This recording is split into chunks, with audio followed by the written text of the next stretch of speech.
L'égalité professionnelle entre hommes et femmes et au-delà est un enjeu fondamental dans le monde du travail. Au CHU de Rouen, les opportunités sont-elles vraiment les mêmes pour tous? Dans cette vidéo, nos équipes partagent leurs réflexions et leurs expériences sur l'accès aux responsabilités et l'égalité des chances. Alors que pensez-vous de l'égalité entre les hommes et les femmes au CHU? Alors d'un point de vue médical, parce que je suis médecin moi, on n'a pas sur le plan financier de problème puisqu'on a une grille, donc il n'y a pas d'écart salarial en soi. Par contre, c'est vrai que quand on est une femme, rien que le fait d'avoir des congés maternité par exemple, ça va ralentir le déroulé de carrière. Donc ça c'est une première, on va dire, inégalité qu'on peut voir. J'ai de la chance moi de faire partie d'une spécialité qui est l'anesthésie réa, qui est très paritaire, donc on n'a pas tellement ce genre de soucis. Néanmoins, d'un point de vue représentativité institutionnelle, c'est plus compliqué. Quand on regarde les chiffres, alors on est 50% de PH femmes, et plus vous montez dans la hiérarchie, plus il n'y a que des hommes, par exemple. Donc ça c'est quand même une des inégalités qu'on a pointées, et c'est assez vrai dans toutes les spécialités médicales. Selon vous, comment ont évolué les mentalités en termes d'égalité entre les hommes et les femmes au CHU? Souvent, quand on est des femmes, c'est normal ce qu'on fait. Moi, je fais la toilette, c'est normal, je suis une femme, je sais le faire. C'est normal si je fais le ménage, je sais le faire, je suis une femme. Alors que quand un homme aide-soignant va faire une toilette, souvent on lui dit merci à la fin. Parce que bon, ça doit pas être facile pour un homme de laver un corps. Mais ça, c'est des choses qu'on entend encore beaucoup moins, mais qu'on entend encore. Est-ce que c'est gênant pour toi de faire des interventions aux côtés d'une femme, ou alors, à l'inverse, est-ce que ça présente des atouts? Au début, on était un peu surpris de recevoir une femme parmi nous. Au fil du temps, elle a réussi à intégrer l'équipe, ne serait-ce que par rapport au travail en lui-même. Le côté physique, le côté mental et psychologique qu'elle peut avoir aussi. Elle a su apporter une autre vision à notre travail. On a appris aussi à apprendre de certaines erreurs qu'on aurait pu faire sans de femmes à nos côtés. Et sur pas mal d'interventions, effectivement, on se rend compte que c'est notre égal en fait. Vous êtes chef de service. Est-ce que ça a été une difficulté pour vous en tant que femme d'accéder à un poste à responsabilité?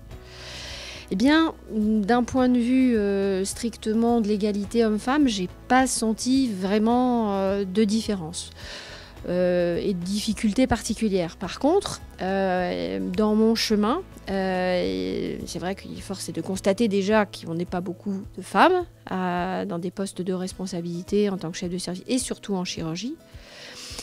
Mais dans mon chemin, j'ai rencontré heureusement des hommes qui m'ont fait confiance.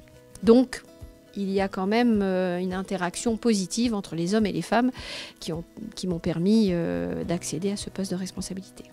Tu es l'une des seules femmes de la direction des services techniques. Qu'est-ce qu'il y a des avantages, des inconvénients? C'est un monde d'hommes, donc voilà, il faut faire sa place. Mais par contre, comme j'ai un rôle transversal, vu que je suis responsable qualité, les relations sont plutôt agréables. Enfin, je veux dire, il n'y a pas de rapport de force. Et puis, du fait que je suis une femme dans un monde d'hommes, j'ai l'impression d'avoir un rôle bienveillant, entre guillemets. Les gens vont... Enfin, que ce soit dans les ateliers ou dans le service lui-même, vont plus se confier à moi en tant que collègue. Et il n'y a pas de lien hiérarchique qui fait que c'est plutôt agréable. Est-ce qu'il y a des points positifs à exercer ton métier autant qu'homme? Eh bien, souvent les patientes, quand elles voient un sage-femme arriver, elles ont une surprise. Donc on part avec un effet de surprise, d'inattendu vraiment. Et puis à la finalité, c'est qu'elles disent presque qu'elles aient été mieux prises en charge par un homme, ce qui n'est pas du tout le cas. J'ai juste fait le même métier que mes collègues femmes.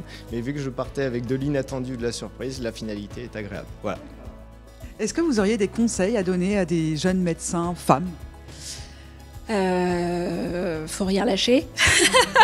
Faut rien lâcher, faut être consciente des biais, on va dire, cognitifs collectifs qui existent, et faut travailler sur soi pour virer ce syndrome d'imposture qu'on a beaucoup, ce sentiment de ne pas être légitime et de ne pas y aller parce qu'on ne se sent pas prête. C'est pas grave, faut se dire qu'est-ce que ferait mon collègue homme à ma place. Ça, c'est un mantra qu'on a beaucoup utilisé à Ignodi, c'est qu'est-ce que ferait John? Voilà. Parce que John, même s'il n'est pas prêt, même s'il n'a pas toutes les compétences, il va quand même y aller. Donc nous, on y va aussi.